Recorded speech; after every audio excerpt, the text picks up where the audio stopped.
Bismillahirrahmanirrahim. Perang modern tidak sekedar memperlihatkan benturan senjata, tetapi juga menyingkap bagaimana nalar manusia bekerja dalam situasi ekstrim. Ketegangan yang melibatkan Iran, Israel, dan Amerika Serikat menunjukkan satu paradoks mendasar.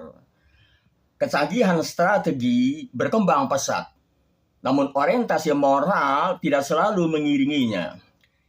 Di titik inilah integrasi fitrah dan nalar menjadi refleksi yang mendesak dalam menghadapi ketegangan peradaban.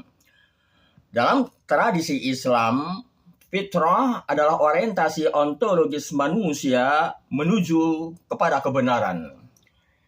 Ia bukan konstruksi sosial, melainkan kesiapan eksistensial untuk menerima nilai kebenaran.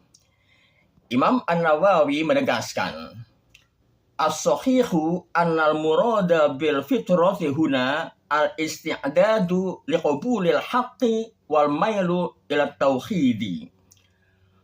Pendapat yang sahih adalah bahwa yang dimaksud dengan fitrah di sini ialah kesiapan untuk menerima kebenaran dan kecenderungan kepada tauhid. Fitrah adalah potensi normatif. Ia memberi arah tetapi belum menjadi tindakan. Potensi ini menuntut pembinaan dan kesadaran reflektif agar tetap jernih.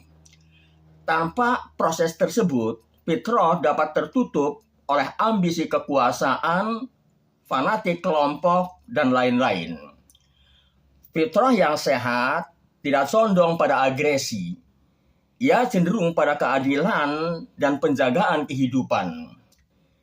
Di sisi lain, manusia memiliki nalar, daya rasional yang memungkinkan pengembangan strategi, teknologi, dan sistem kekuasaan.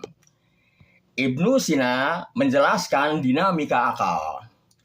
Wal aqlu fi bad'i amrihi quwwatun thumma yasiru fi'lan bitta'allumi wa tahdzibi. Akal pada mulanya adalah potensi, kemudian menjadi aktual melalui belajar dan penyempurnaan diri.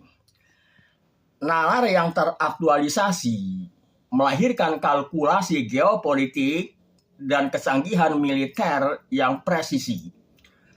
Namun, nalar bersifat instrumental. Ia dapat mengabdi pada keadilan atau pada dominasi. Disinilah krisis modernitas tampak nyata.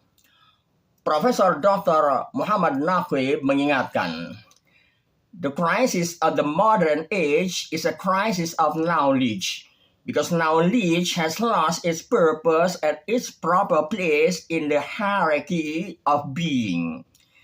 Krisis zaman modern adalah krisis pengetahuan, karena pengetahuan telah kehilangan tujuan dan tempatnya yang benar dalam tatanan wujud.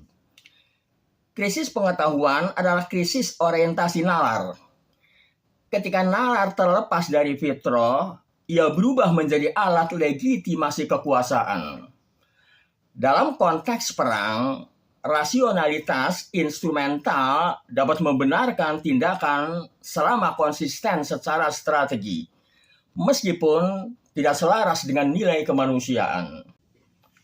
Karena itu, manusia yang terintegrasi antara fitrah dan nalar tidak akan memulai peperangan. Fitrahnya menolak agresi, dan nalarnya memahami konsekuensi destruktif konflik. Namun, integrasi itu bukan kelemahan. Ketika diserang, ia tidak tinggal diam. Ia membela diri sebagai tanggung jawab etis, bukan sebagai luapan ambisi. Keseimbangan ini melahirkan keberanian yang terukur, tidak agresif, tetapi juga tidak pasif terhadap kedoliman. Dalam konteks inilah puasa memiliki makna filosofis yang mendalam. Puasa bukan sekedar ritual, melainkan latihan integrasi diri. Ia mendidik manusia untuk menahan dorongan instinktif dan mengendalikan kekuatan yang dimiliki. Spirit puasa mengajarkan bahwa kebebasan sejati terletak pada penguasaan diri. Jika individu dituntut menata egonya, maka peradaban pun dituntut menata kekuatannya agar tidak berubah menjadi agresi.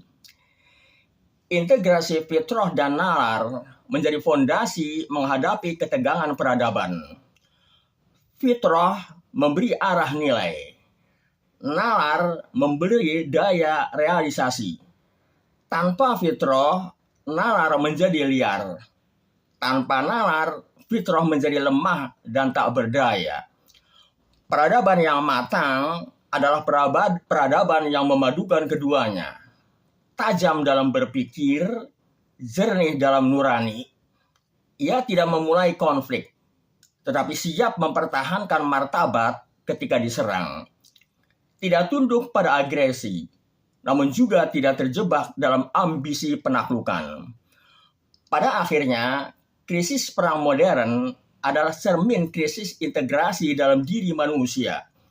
Selama nalar tidak dipandu oleh fitrah, ketegangan peradaban akan terus berulang dalam wajah yang berbeda.